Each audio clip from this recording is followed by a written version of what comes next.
प्राचीन भारत के एक समृद्ध राज्य में, जहां ऊंचे ऊंचे हरे भरे पहाड़ और स्वर्णिम सूर्य की रोशनी में चमकती एक चौड़ी नदी बहती थी, वहीं एक व्यक्ति रहता था, भोला नाम का कुम्हार। उसकी पहचान उसके हुनर और ईमानदारी से थी।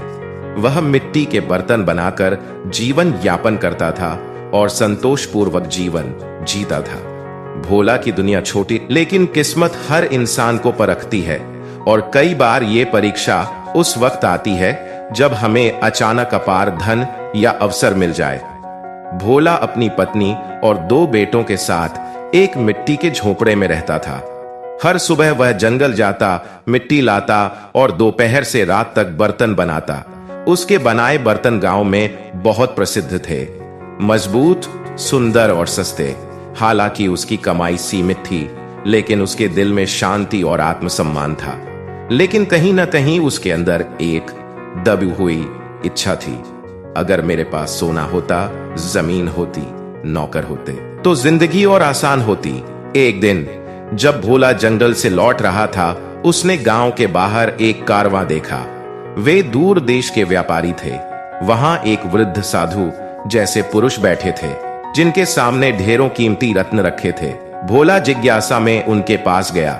उस वृद्ध ने मुस्कुराकर कहा, तुम एक मेहनती इंसान लगते हो। मैं तुम्हें एक ऐसा अवसर देता हूं जो बहुतों को नसीब नहीं होता, अमूल्य धन पाने का अवसर। भोला चौंक गया।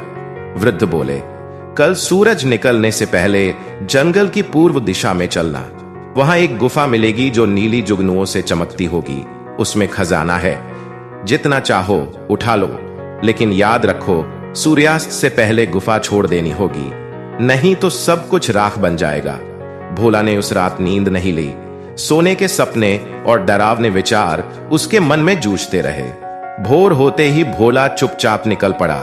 कई घंटे चलने के बाद वह गुफा तक पहुंचा। जैसा बताया गया था, गुफा नीले जुगनुओं से चमक रही थी। अंदर सोना, चांदी, हीरे, रत्न, सब कुछ बिखरा पड़ा था। भोला ने अपना झोला निकाला और भरना शुरू किया। पहले तो वह सावधान था, उतना ही लिया जितना उठा सके। लेकिन फिर उसकी नजर एक विशाल माणिक, फिर एक नीलम, फिर हीरे के मुकुट पर पड़ी। उसका लोभ बढ़ता गया। वह खुद को रोक न सका।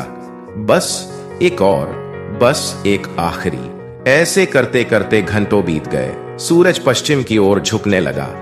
तभी एक ठंडी हवा चली। गुफा में अंधेरा छा गया। भोला भागने लगा, लेकिन उसका बोझ बहुत भारी हो चुका था। और जैसे ही सूर्य डूबा, गुफा में एक तेज प्रकाश चमका। एक डरावनी गूंज सुनाई दी और उसके झोले का सारा खजाना देखते ही देखते राख में बदल गया।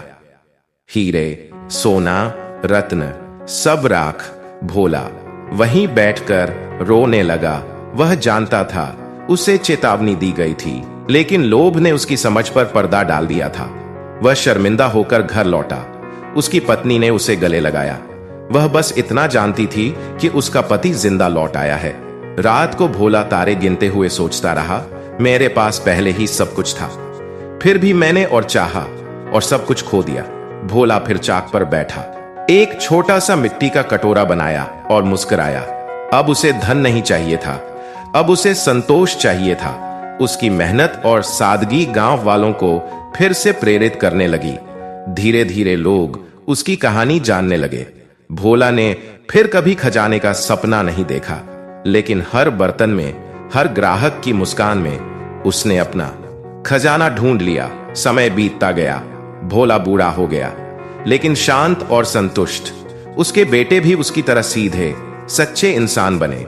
लोभ एक ऐसी आग है जो बुझती नहीं, वह और बढ़ती है।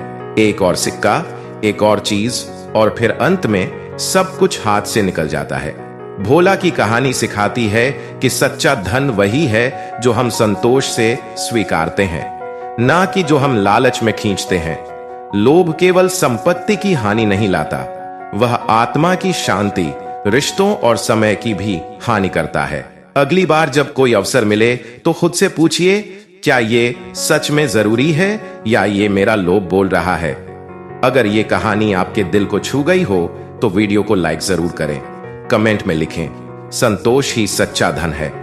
ऐसी और कहानियों के लिए चैनल को सब्सक्राइब करें।